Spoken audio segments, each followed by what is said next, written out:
The sun rose over New York City, casting its first light across the towering skyline, setting windows ablaze with a golden glow. Inside his office, Marcus Carter paced, the morning routine forgotten as he glanced at the clock for the third time in as many minutes.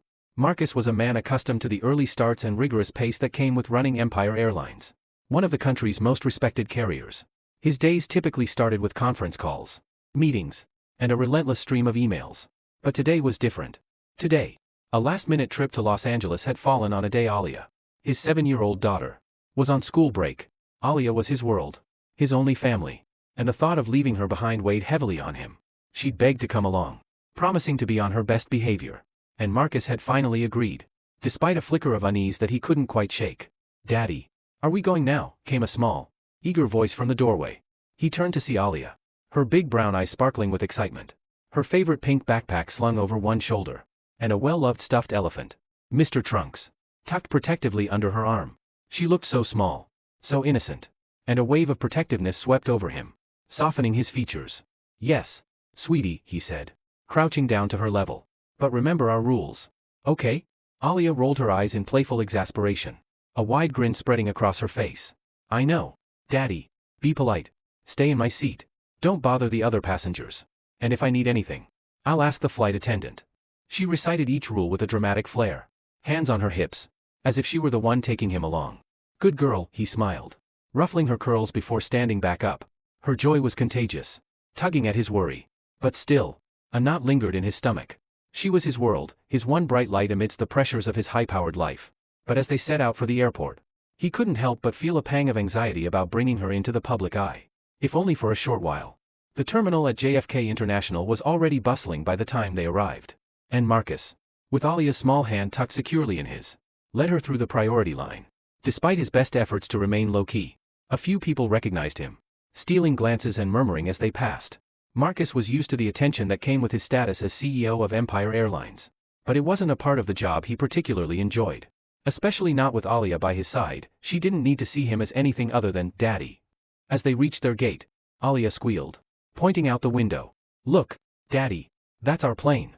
Marcus glanced at the aircraft, its Empire Airlines logo glinting under the sun. "Yes, it is, Princess," he replied, squeezing her hand.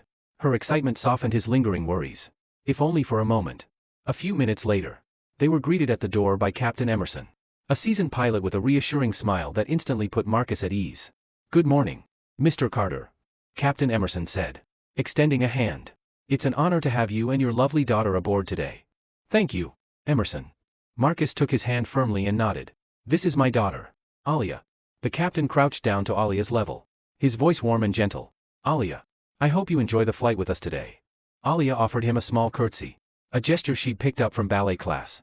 "Thank you, Captain," she said with all the seriousness her 7-year-old self could muster. Captain Emerson chuckled, tipping his hat. "Such lovely manners," he noted with a smile, nodding at Marcus. "Let us know if there's anything we can do for you both."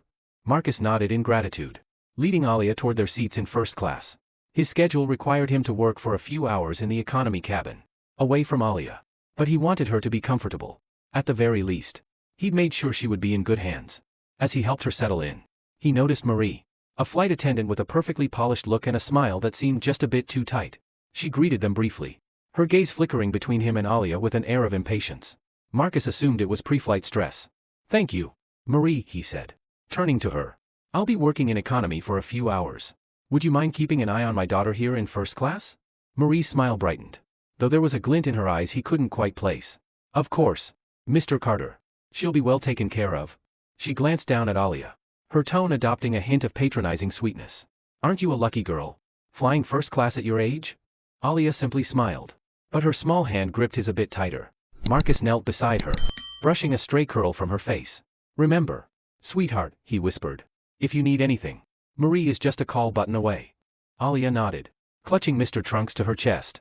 "Yes, Daddy," with a final, reassuring kiss on her forehead. Marcus gave Marie a polite nod and made his way toward the economy cabin, where his team waited. But as he left, a knot of worry twisted in his stomach. He had left instructions with his staff to check on Alia occasionally. But still, he couldn't quite shake the feeling that something was out of place. Unbeknownst to him, as soon as he was out of sight, Marie's polite smile faded, replaced by a cool, dismissive expression. She barely spared a glance at Alia, and the once welcoming cabin felt strangely tense to the young girl. Trying to distract herself, Alia turned to the window, watching as other passengers settled in. Unaware that her father's well-intentioned trust had just set into motion a chain of events that would change both of their lives forever. The hum of the engines created a gentle vibration as Alia settled into her first-class seat, her small fingers clutching Mr. Trunks tightly. She gazed out the window, enchanted by the scene on the tarmac as luggage carts whizzed by and workers in bright vests busied themselves around the aircraft. The initial thrill of the journey had her bouncing slightly in her seat, her wide eyes soaking in every detail of this grown-up adventure.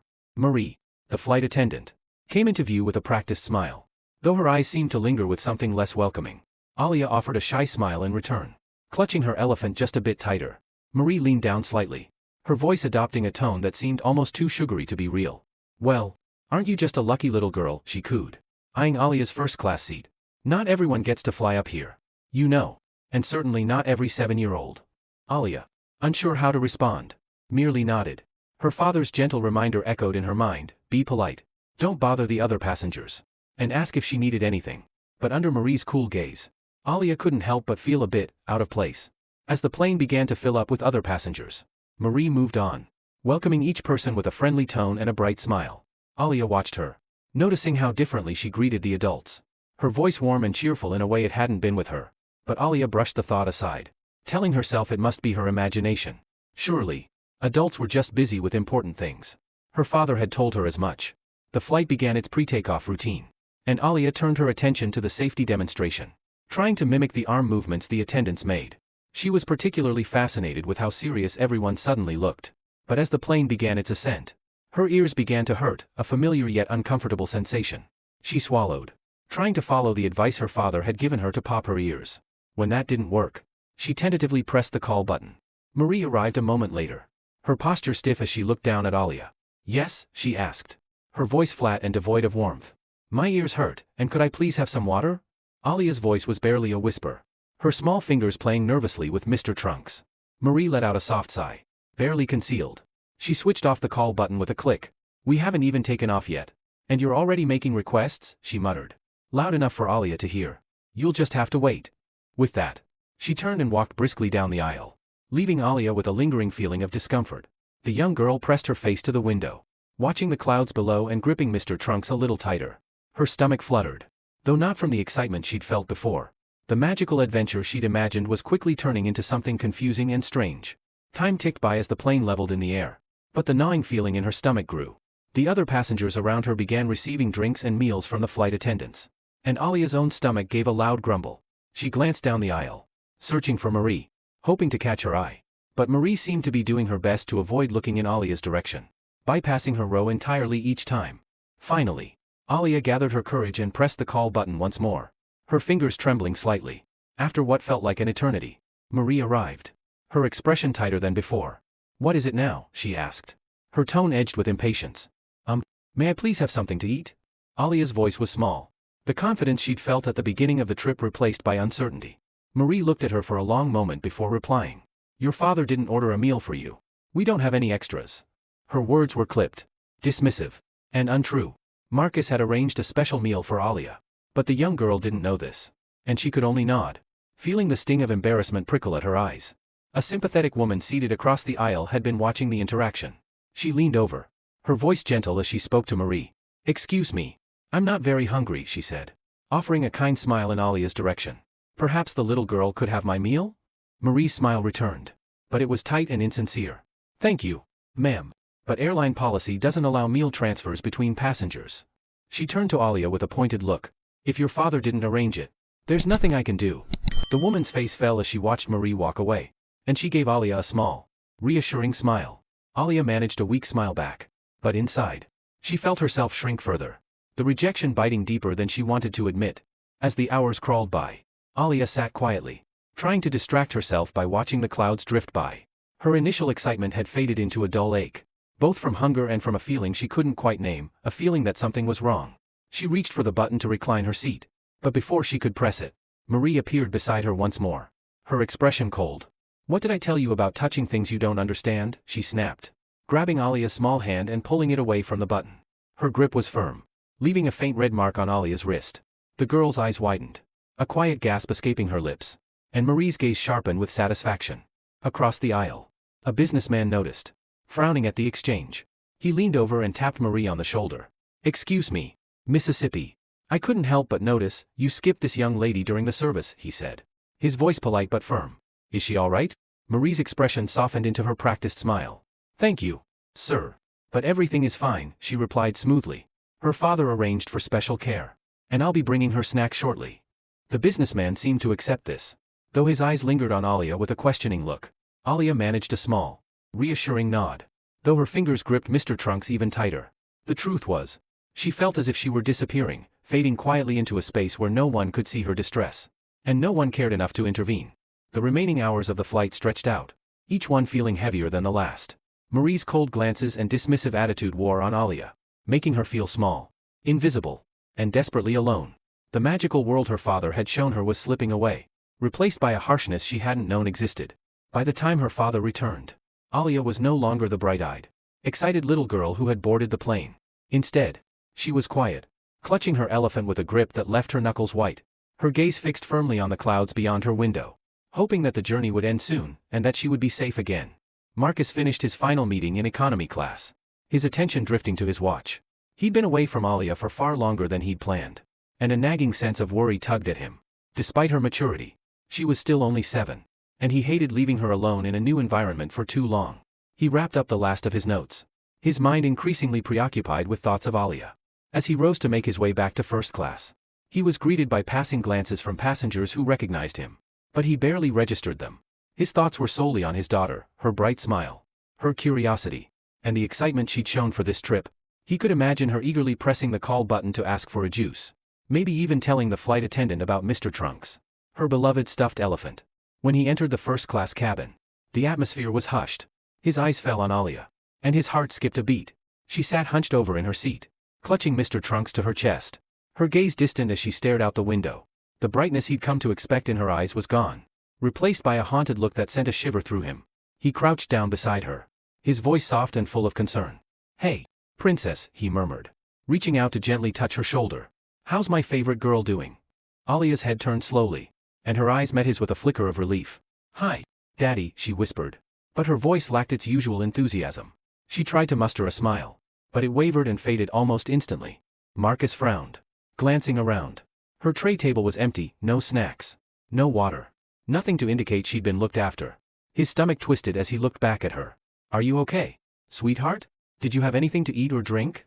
Before Alia could respond, Marie appeared at Marcus's side, her face lighting up with a warm smile that seemed practiced rather than genuine.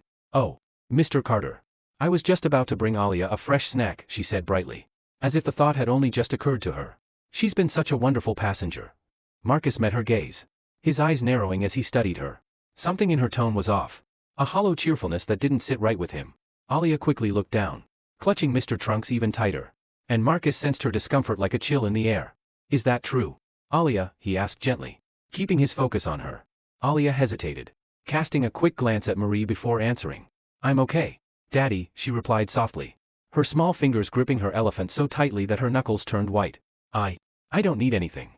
But Marcus could see the tension in her posture, the way her shoulders hunched, and the faint red mark on her wrist. He turned back to Marie, his tone polite but firm. "Thank you, Marie, but I'd like to check on her myself." Marie's smile faltered, but she quickly regained her composure. "Of course, Mr. Carter. I'll be here if you need anything." She retreated down the aisle, casting a fleeting, unreadable look at Alia as she went. Marcus knelt beside Alia, his heart breaking as he brushed a loose curl from her face. "Are you sure you're okay, Princess?" he asked softly. "You look tired. And I know you didn't have breakfast before we left. Why don't we get you something to eat?" Alia glanced over her shoulder, as if afraid Marie might overhear, before nodding reluctantly. "Okay, Daddy," she whispered, her voice so small it nearly broke him. "But, can you stay with me?" "Of course I can," Marcus assured her, his voice warm and steady. "I'm not going anywhere." As he rose to his feet, he noticed Marie lingering at the front of the cabin, her demeanor tense. He gave her a final, pointed nod, a silent acknowledgement that he'd be staying nearby, and then he turned his full attention back to Alia.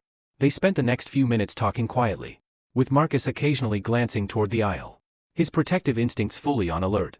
But as they sat together, Alia's shoulders began to relax, her small hand reaching up to clasp his. Gradually, the strain he'd seen in her eyes started to fade, replaced by a hesitant but genuine smile. Yet, as comforting as it was to see her smile again, Marcus couldn't shake the gnawing feeling that something had gone wrong in his absence. The cabin was quiet, the soft hum of the airplane engines filling the air. Marcus watched as Alia finally began to relax, the tension easing from her small shoulders. She leaned into his side, clutching Mr. Trunks. As if trying to absorb the comfort his presence brought, Marcus kept his arm around her, his worry subsiding ever so slightly. Yet, something still didn't sit right. The stiffness in Alia's body, the flicker of fear he'd caught in her eyes when she looked at Marie, it all felt wrong. After a few minutes, he decided to step away and give her a chance to rest, promising to check on her again soon. As he stood, Marie returned to the cabin, gliding down the aisle with that same practiced smile, her eyes landing on him briefly before flickering away. He held her gaze for a moment, a silent message passing between them, a father's unspoken warning. He didn't miss the way her expression stiffened, but he forced himself to walk back toward economy, even though every instinct told him to stay. No sooner had Marcus disappeared behind the curtain than Marie's facade dropped. She approached Alia's row, her steps brisk and purposeful, her face hardened with irritation. Alia, noticing her approach, felt her stomach twist. She sat up straighter, gripping Mr. Trunks tightly, as Marie leaned over her, her voice low and venomous. "Listen, little girl," she hissed, her voice a cold whisper. "If you say one word to your father about anything, you'll be very, very sorry. Do you understand?" Alia's eyes widened, and she felt the air rush out of her lungs. She nodded slowly, her hands trembling as she clutched her elephant for comfort. "Yes, ma'am," she whispered, her voice barely audible. Marie straightened, a faint look of satisfaction on her face as she gave a curt nod. "Good," she sneered. "Now sit quietly and don't cause any more trouble." With that, she walked away, leaving Alia frozen in her seat. Her chest tightened, her mind racing as she tried to process what had just happened. The warmth and safety she'd felt with her father moments before had evaporated, replaced by a cold, suffocating fear. She wanted nothing more than to press the call button and ask for him. But Marie's threat echoed in her mind, holding her back. Hours dragged by as the plane soared through the sky. Each minute felt like an eternity as Alia sat silently, afraid to move or speak. The cabin filled with the sounds of other passengers chatting and laughing, the clinking of glasses and the soft rustle of newspapers. But Alia felt like she was in a different world, one where she was invisible, unseen and unheard. Her stomach grumbled loudly, reminding her of the food she hadn't received. She tried to ignore the hunger pangs, closing her eyes and resting her head against the window, hoping sleep would take her. But every time she began to drift off, she'd catch sight of Marie moving down the aisle, her cold gaze flickering in Alia's direction. At last, Alia's discomfort grew too much to bear. Her throat was dry, and her stomach ached with hunger. Summoning the last of her courage, she pressed the call button, hoping for a simple glass of water. Moments later, Marie appeared, her face twisted with a look of barely concealed annoyance. "What is it now?" she snapped, crossing her arms as she looked down at Alia. Alia swallowed, her voice barely a whisper. I'm thirsty." Marie's eyes narrowed, and she let out an exasperated sigh. "I told you. The service hasn't started yet. You'll just have to wait like everyone else." Alia nodded, her face flushing with embarrassment as she looked down at her hands. She felt small, insignificant, a burden in a world where she clearly didn't belong. Across the aisle, a businessman noticed her plight and raised a hand, calling to Marie. "Excuse me, Mississippi. It seems you missed this young lady earlier. Could she please have some water?" Marie's expression shifted instantly, her fake smile reappearing as she addressed the businessman. "Oh, thank you, sir. But Mr. Carter arranged special service for his daughter, and I'll be bringing her refreshments shortly," she lied smoothly. Alia's cheeks burned with shame as she hugged Mr. Trunks closer, fighting back the tears that threatened to spill. She turned her gaze back to the window, pretending to be fascinated by the clouds as a tear slipped down her cheek. In the economy cabin, Marcus wrapped up his last few tasks, his mind drifting back to Alia. He'd been checking the time obsessively, counting down the minutes until he could see her again. Finally, he excused himself from his team and made his way toward the first-class cabin, determined to check on her one more time. As he stepped through the curtain, he was met with a sight that made his blood run cold. Marie was standing over Alia, her face twisted in anger as she reached down and grabbed Alia's arm, her grip so tight it left red marks on the little girl's skin. "What did I tell you about pressing buttons and touching things?" Marie spat, her voice a low hiss. "Stop acting like a spoiled brat and sit still." Before Alia could respond, Marcus's voice cut through the cabin, sharp and unyielding. "Take your hands off my daughter. Now." Marie froze, her face paling as she turned to face him, her hand still gripping Alia's arm. The entire cabin seemed to hold its breath as Marcus took 3 long strides forward, his fury evident in every step. He knelt beside Alia, his eyes filled with concern as he gently inspected the red marks on her arm. Are you okay? Sweetheart, he asked softly. His voice laced with worry. Alia nodded, her lips trembling as she clung to him. Yes, Daddy, she whispered, though her voice betrayed the fear she'd been holding back. Marcus straightened, his gaze locking onto Marie. What did you do to my daughter? Marie stammered, her face red as she tried to explain herself. Sir. I was only trying to, she was being disruptive. And I needed her to behave. His jaw tightened, his voice dangerously calm. You were asked to care for her, not harm her. She is a 7-year-old child. He turned to address the other passengers, his voice filling the cabin. Did anyone witness how this woman treated my daughter? A soft murmur spread through the cabin as several passengers raised their hands, voicing their observations. The elderly woman from earlier nodded, her expression stern. I did. She was dismissive, rude, and refused the poor child anything to eat or drink. Another businessman chimed in, his voice filled with disapproval. She's been ignoring her the entire flight. It's disgraceful. Marie's face flushed with shame, her mouth opening and closing as she tried to defend herself. But her words faltered, and she could only manage a few stammered apologies. Just then, Captain Emerson emerged from the cockpit, alerted by the noise. He glanced between Marcus, Alia, and Marie, his expression darkening as he took in the scene. Mr. Carter. What's going on here? Marcus's voice was ice cold. This flight attendant has mistreated my daughter, assaulted her, and neglected her needs. I want her removed from this flight immediately. Captain Emerson's face hardened as he looked at Marie. Step away from Mr. Carter and his daughter. You're suspended from duty. Effective immediately. Marie's eyes widened, panic flaring in her expression. But Captain. I didn't mean. Enough, he said firmly, leaving no room for argument. He gestured to another flight attendant, who approached, taking Marie's place as she was escorted to the galley, her face pale and defeated. As the tension in the cabin eased, Marcus wrapped his arms around Alia, pulling her close. I'm so sorry. Sweetheart, he whispered, his voice thick with emotion. I'll never let anyone treat you like that again. Alia nodded, her small body trembling as she buried her face in his shoulder, finally allowing the tears to fall. In that moment, she felt safe again, protected by her father's unwavering love. But Marcus knew this was far from over. As he held his daughter close, his resolve hardened. This was just the beginning of a battle he would fight not only for Alia but for every child, every passenger who deserved to feel safe. Because no one, was going to treat his daughter that way and get away with it. The hum of the airplane engine seemed louder now, amplifying the tension that hung thickly in the air. Marcus held Alia close, feeling the tremor in her small body as she finally let out the tears she'd been holding back. He brushed a stray tear from her cheek, his heart breaking at the fear that lingered in her wide eyes. He wanted nothing more than to shield her from the world, to erase every cruel word, every dismissive gesture she'd endured. But as he looked around the cabin, he knew this moment wasn't just about comforting his daughter. It was about accountability.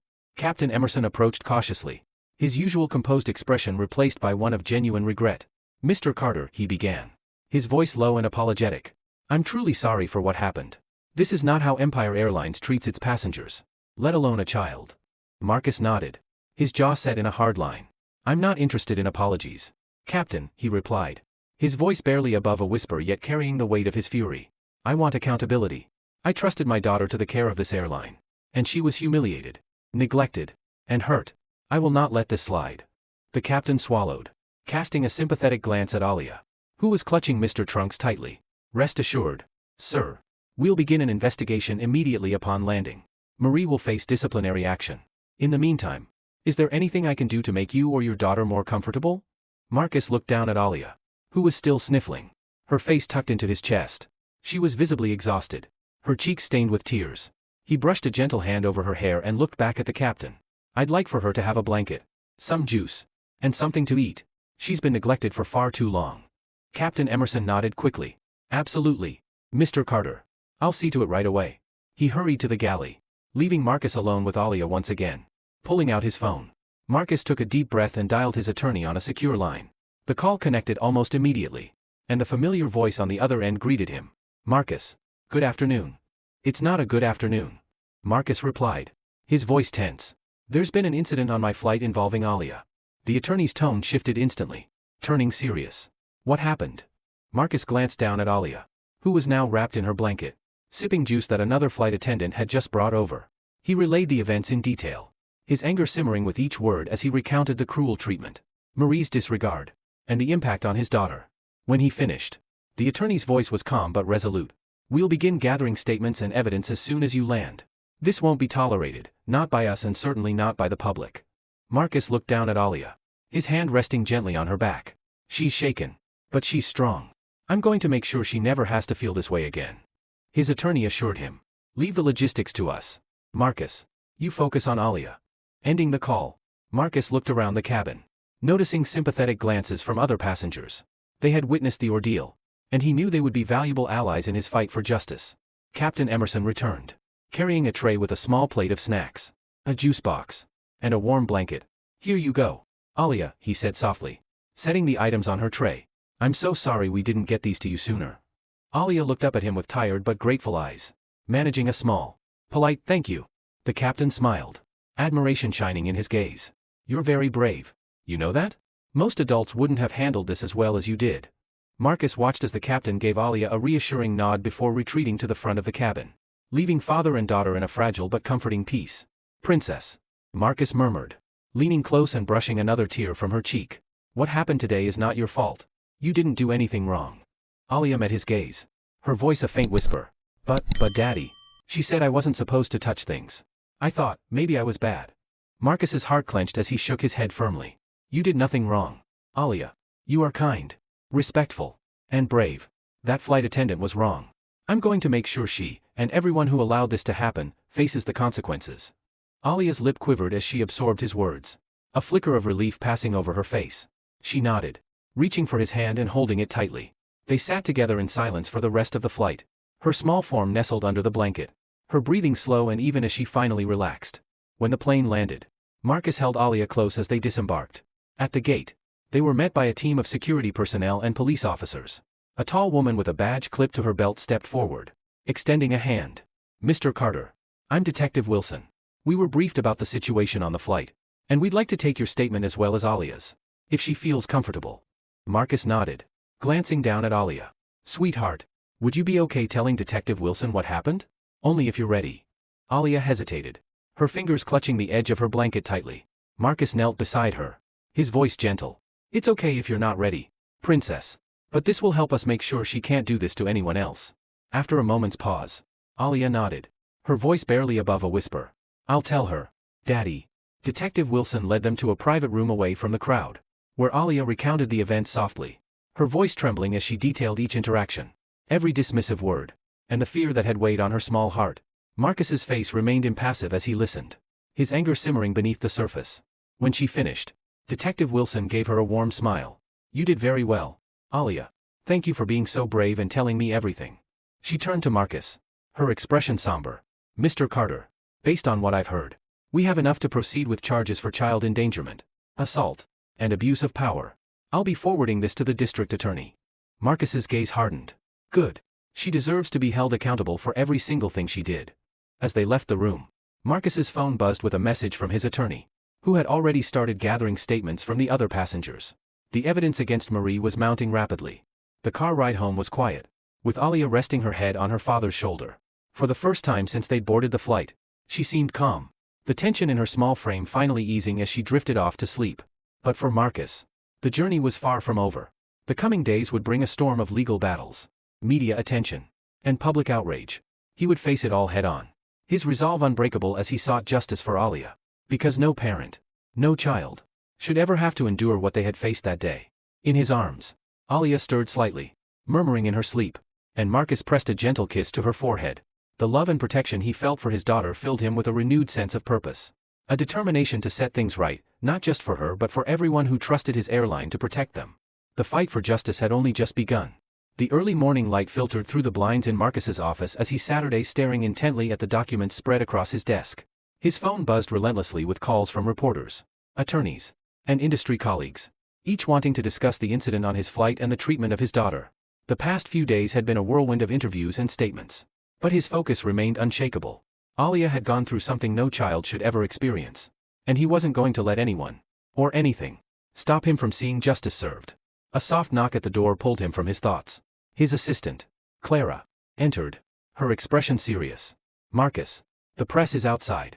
They're ready for your statement, she said quietly, handing him a typed copy of the address his legal team had prepared. Marcus nodded, folding the paper and slipping it into his jacket pocket. He'd reviewed it, but he knew his heart had more to say than any prepared statement could capture. Standing up, he straightened his tie and took a deep breath, grounding himself in the knowledge that his words would carry weight, not only for his daughter but for everyone who had ever been treated unfairly. As he walked through the hall, he passed a mirror and caught a glimpse of himself. The reflection was of a man exhausted, but resolute. His expression hardened by days of sleepless nights and an unbreakable resolve. He exited the building and was met by the blinding flash of cameras and a wave of murmurs as the crowd of reporters turned toward him. Microphones poised and pens ready. He stepped up to the podium, his eyes scanning the crowd. Reporters from nearly every major network were there, eager to hear from him. In the first row, he spotted Alia's attorney and his team, nodding in support. Taking another steadying breath, he leaned into the microphone, letting the hush fall over the crowd. "Thank you all for being here today," he began, his voice calm but firm. "I am Marcus Carter, CEO of Empire Airlines. But more importantly, I am a father whose daughter was mistreated in a way that no child should ever have to endure." He paused, his eyes hardening as he continued.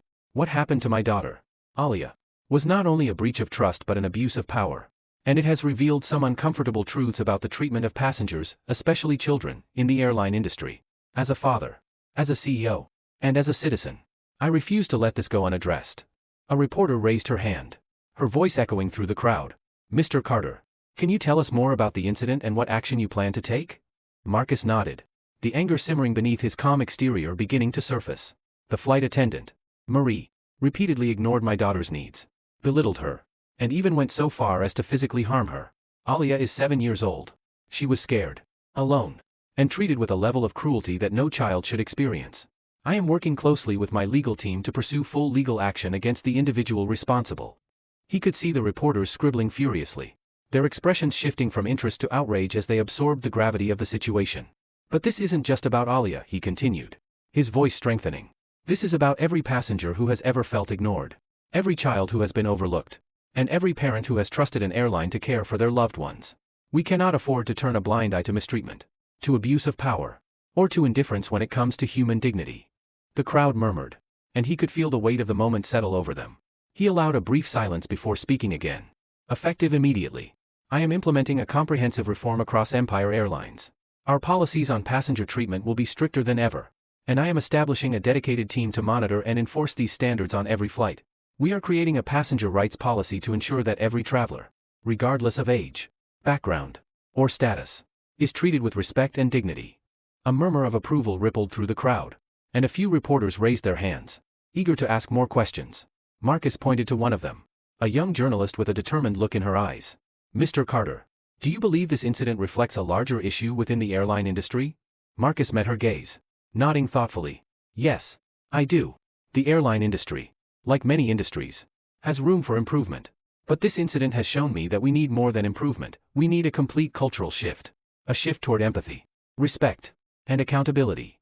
He glanced back down at his prepared statement, but something in him urged him to continue unscripted.